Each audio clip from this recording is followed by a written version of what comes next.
Hi guys. So our next lesson here is going to be on the use of energy, and so basically on how people use energy to get it to do whatever we sort of want it to do, to be able to power things, to be able to do tasks, to basically do work for us. Because we know energy is the ability to do work, so we need to have energy and be able to use it in ways that will let us do work in ways that are efficient for us, to let us be able to travel distances, to make our lives easier, to prepare food, or any of those other things, or just for entertainment or something like that. So basically, we're going to start along these lines.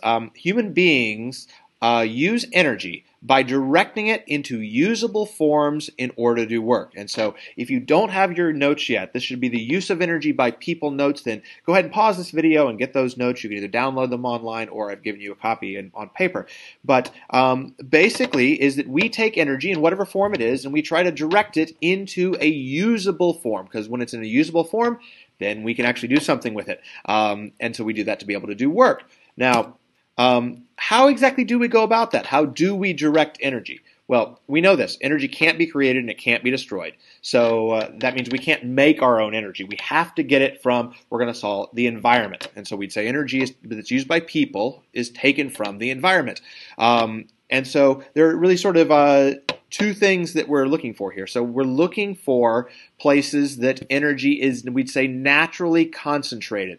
And so there's a lot of energy in a very small space. It's not so much about there's being a lot of energy, but it's that large amount of energy is just in a tiny, tiny space. And so examples of this would be something like oil. We get gasoline out of that, or coal.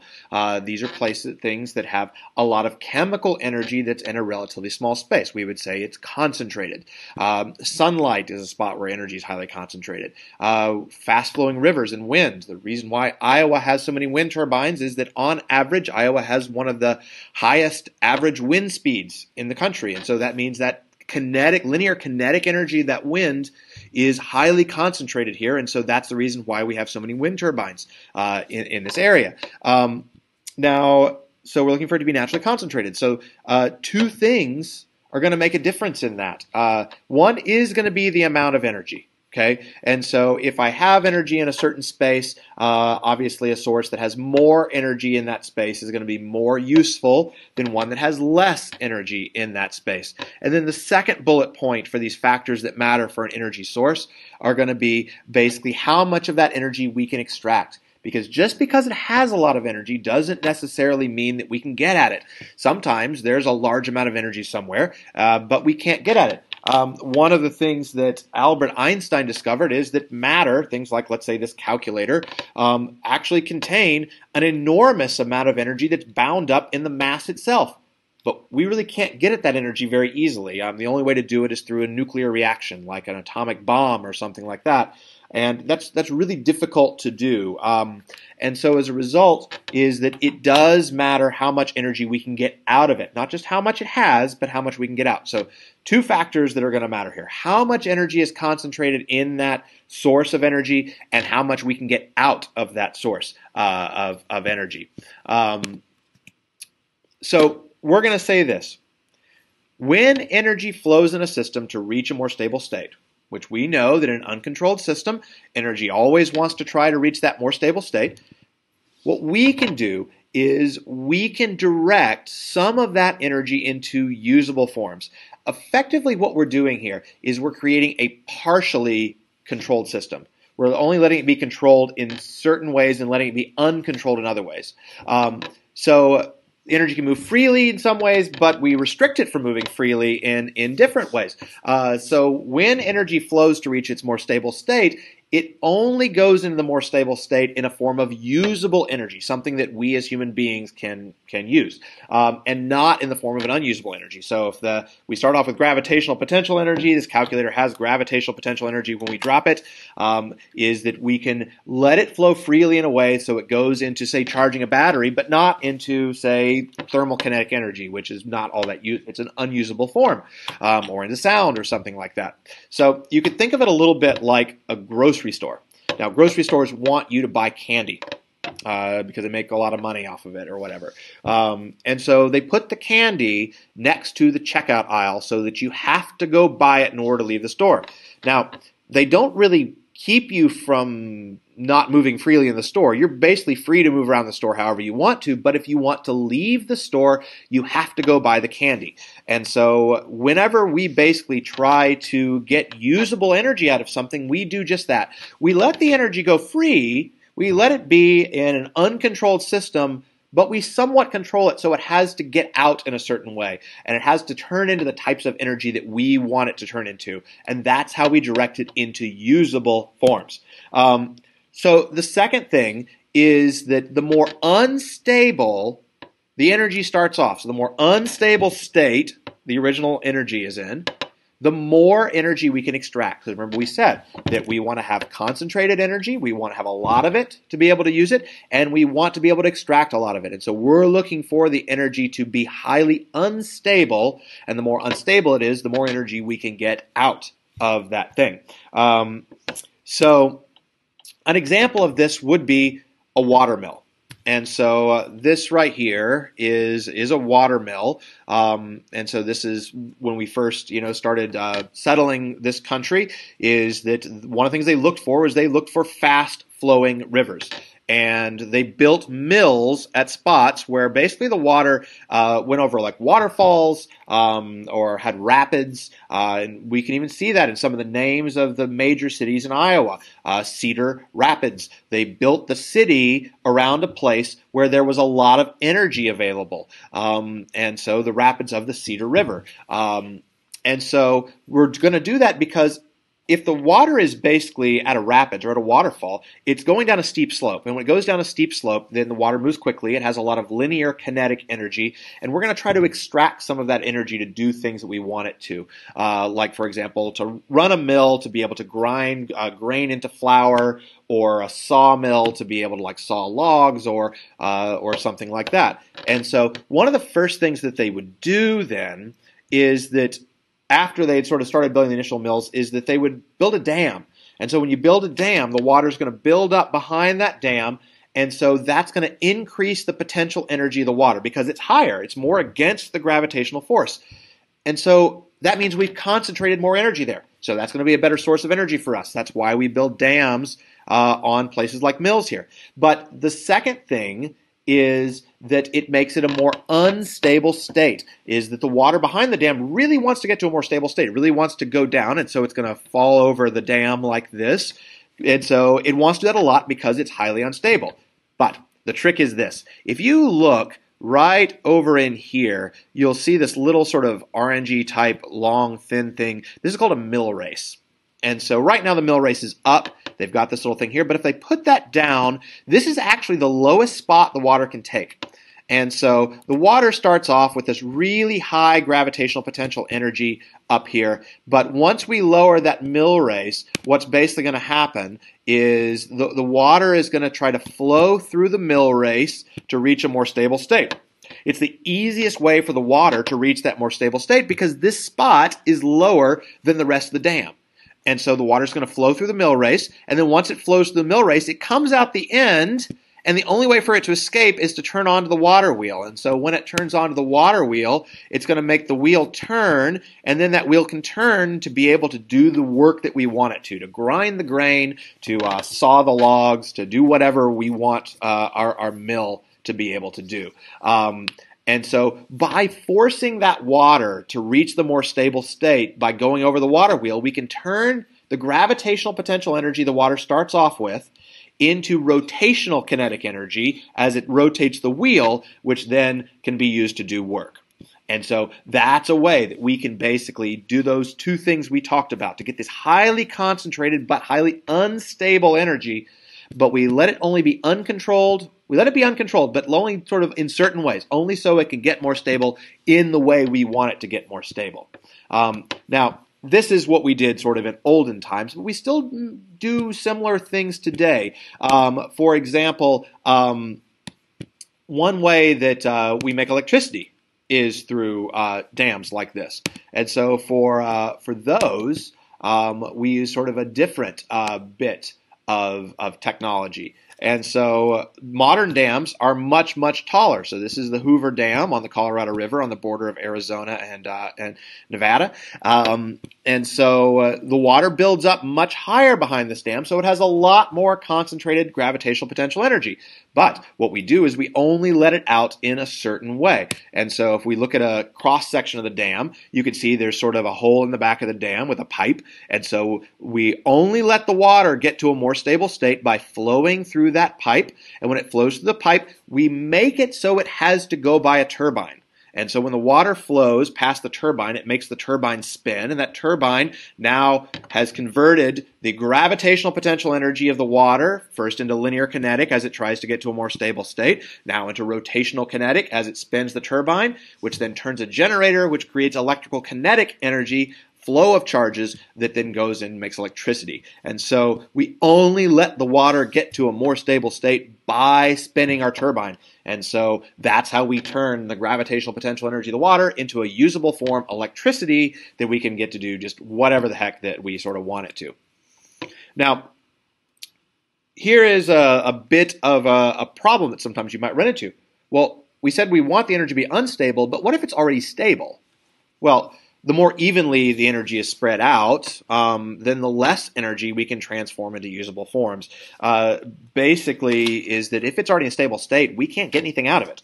So if we put a turbine on a lake on flat water, it's not going to do anything. That water is flat. It's stable. It's already at the lowest potential energy that it can reach, and so it doesn't try to get more stable, and so it doesn't turn anything.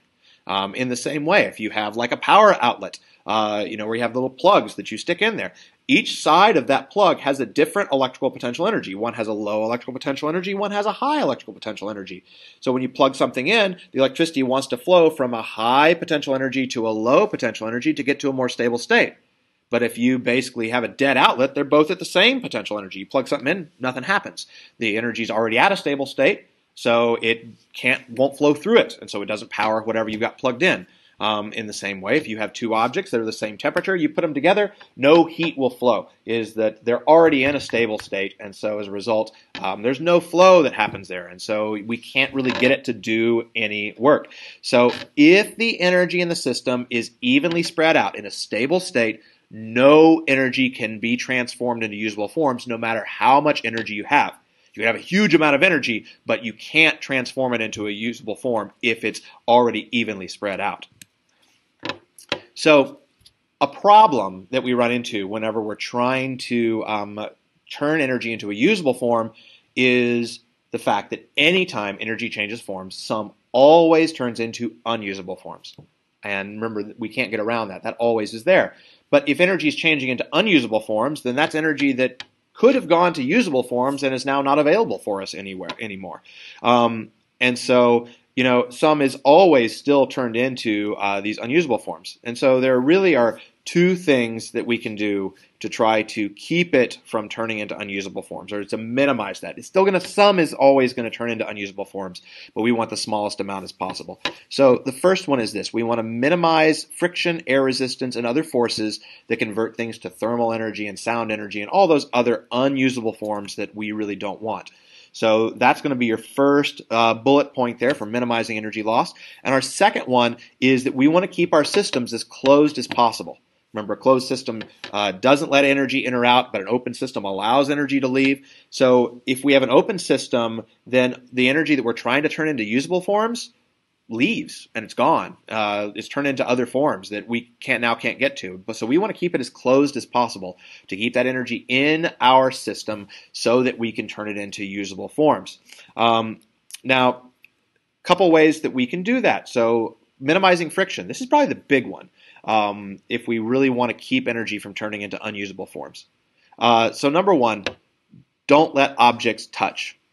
So if you have a machine that has all sorts of parts in it and those parts are moving back and forth as it does this, if you can, don't let those parts touch, because when they touch, they rub past each other, and as they rub past each other, the molecules run into each other, you get friction, and you get thermal kinetic energy.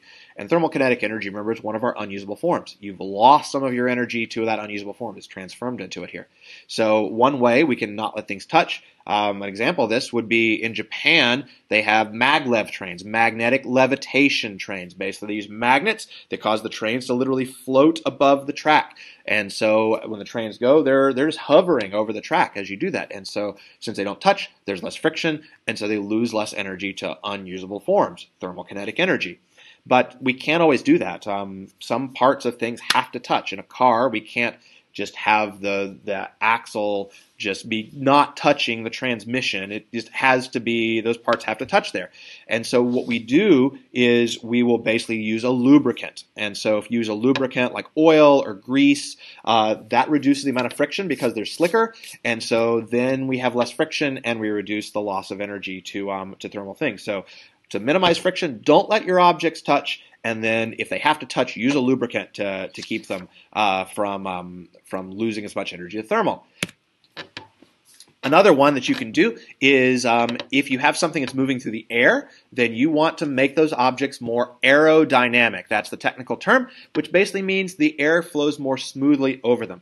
If you basically go like driving around and you stick your hand out the window, you can turn it this way and it sort of goes through the air, cuts through the air. You take your hand this way, you stick it in the window, and it blows back. Because of the fact that that your hand's less aerodynamic when it's this way, it's more aerodynamic when it's this way. And so by letting the air flow smoothly over the object, we can see this with a car, they've designed it so this airflow is smooth over the top, it doesn't lose as much energy to the air molecules, and so that would be a form of unusable energy. Same thing is true with things like boats, is that the hulls are usually shaped like wedges, so they'll cut through the water typically, and so they don't lose as much energy. You have a big flat surface at the front of your boat, then it's just going to run into the water, it'll lose a lot of its energy to the water, and so minimizing air resistance would be another one. So now, heat flow. If we have something that we want to keep hot or something we want to keep cold, the problem is that if that thing is hotter than the environment around it, it's going to try to get to a more stable state, and so it's going to try to lose, if it's a hot thing, it's going to lose that heat as it transfers into their environment to try to get them more evenly spread out for that thermal energy. But if we want to keep it hot, we don't want to do that. Like if I have a drink that I want to keep hot, like coffee or something like that, or same thing would be true for a drink that's cold. If it's colder than the area around it, we don't want any energy flowing into that. We want to keep it to be a closed system. That was one of the two ways to try to minimize that lost unusable forms. So 4 things you can do to keep heat from flowing out. So the first one is seal things up.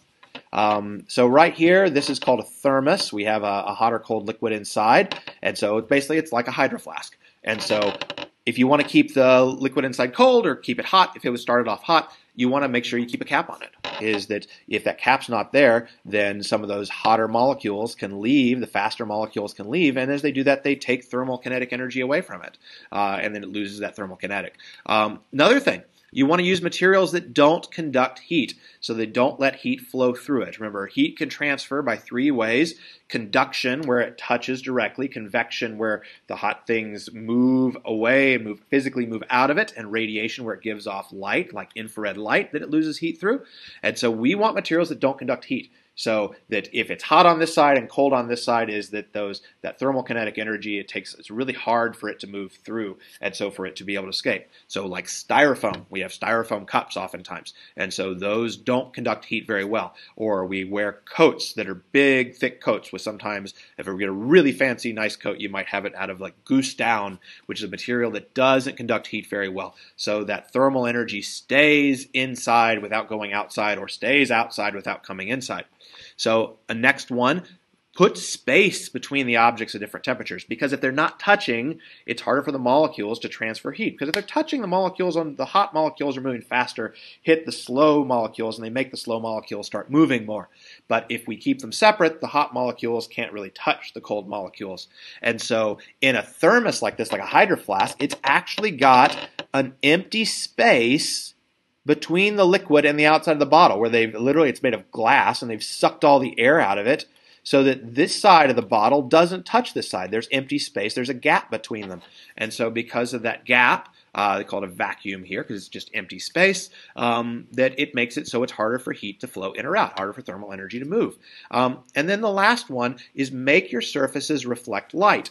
And so in a hydro flask, they have a metal interior surface because shiny metals reflect light. So any heat that tries to leave by radiation, it bounces off it and bounces back in, so it can't escape like that. Similar is true for those little foldy metal blankets, the shiny metal blankets you can like fold up and put in like your glove compartment of your car. It's like an emergency blanket. It's like a really shiny metal because the idea is you wrap it around you and any heat you're giving off reflects back to you instead of escaping. And so that's a way to minimize heat flow.